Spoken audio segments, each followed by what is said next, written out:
जिस नारी के ऊपर पितरों की छाया होती है, घर के बुजुर्गों की, घर के पूर्वजों की छाया होती है, ध्यान देना, वही व्रत श्रेष्ठता से कर पाती है। व्रत की श्रेष्ठता उसमें अपने आप आ जाती है। अगर उसके साथ में अगर पितरों की कृपा है, तो पूर्वजों का अगर आशीर्वाद है, तो व्रत वो अच्छे से कर सकेगी।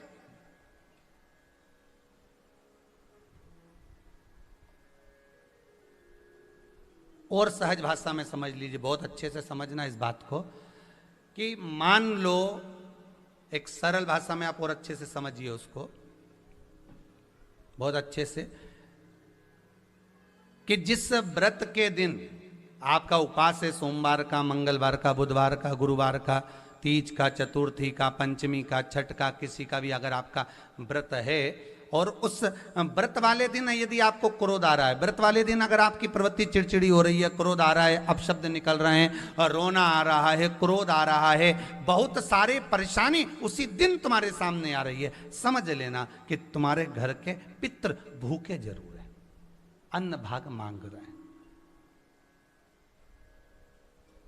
एक बात पहले भी कही थी, शायद आपको ध्यान में होगा, रात्रि को सोने के बाद, विश्राम के बाद, एक बार कहा था, आप लोगों को याद होगा, कि सोने के बाद में 2 घंटे के अंदर अगर आपकी नींद खुलती है, और खुलने के बाद यदि आपको भूख लग रही है, प्यास लग रही है, तो समझ लेना कि आपके पितर, आपके पूर्वज भूखे हैं, अन्न का भाग मांग रहे हैं, पानी पीने को मांग रहे हैं। उससे नहीं समझ सकते तो व्रत से समझो।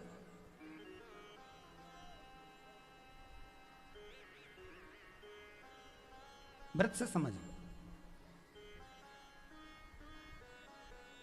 मान लो आपने व्रत किया और आपकी प्रवृत्ति चिड़चिड़ हो रही है, क्रोध आ रहा है, अपशब्द निकल रहे हैं, ताने निकल रहे हैं, या कोई कुछ कहकर चले गया और आपकी आंखों में अश्रु भर रहे हैं, आपकी आंखों में आंसू आ रहे हैं, तो वो श्रेष्ठ व्रत नहीं हो सकता, उसमें दुख है।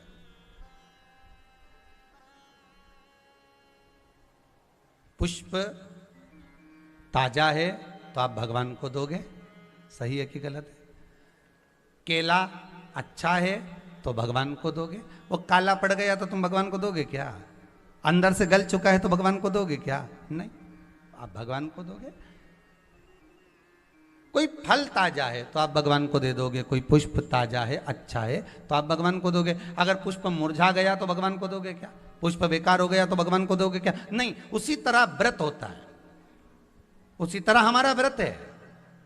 जिस व्रत में हमको क्रोध आ रहा है, जिस व्रत में हम चिड़चिड़े हो रहे हैं, जिस व्रत में हम अपशब्द कर रहे हैं, जिस व्रत में हमको रोना आ रहा है, जिस व्रत में हम किसी की बात का ठेस हमको पहुंच रहा है और हम क्रोधित हो गए, हम रो दिए, हम चिड़चिड़ हो गए, समझ लेना वो फूल मुरझा चुका है, वो व्रत तुम्हारा बेकार हो चुका है, उसको भगवान स्वीकार नहीं करेगा।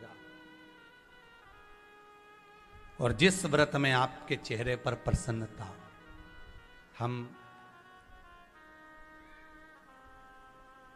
इस व्यासपीठ से कहना चाहेंगे कि जितने भी यजमान यहाँ कथा करवाने आते हैं, जितने भी यजमान यहाँ पहुँचते हैं या ऑनलाइन वहीं से बैठकर पूजन कर कर कथा करवाते हैं, हम उनको भी कहते हैं कि 7 दिन की आपकी शिव महापुराण की कथा है, 5 दिन की आपकी शिव महापुराण की कथा है, 9 दिन की आपकी शिव महापुराण की कथा है। शंकर की कथा, चाहे भागवत कथा हो, चाहे रामायण कथा हो, रामचरितमानस हो, चाहे गीता हो, जिस पुराण को आप बचवा रहे हो, जिस पुराण को आप करवा रहे हो, जो करवाने वाला होता है उसके चेहरे पर स्माइल होना चाहिए, प्रसन्नता होना चाहिए। क्यों?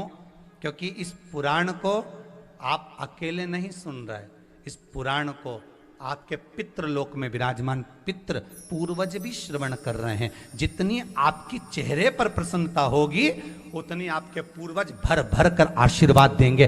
7 दिन तक, जब तक आप कथा का रसस्वादन कर रहे हो, कथा श्रवण कर रहे हो, 7 दिन तक आपके चेहरे पर अगर प्रसन्नता है तो पूर्वजों का आशीर्वाद आप पर बना हुआ है।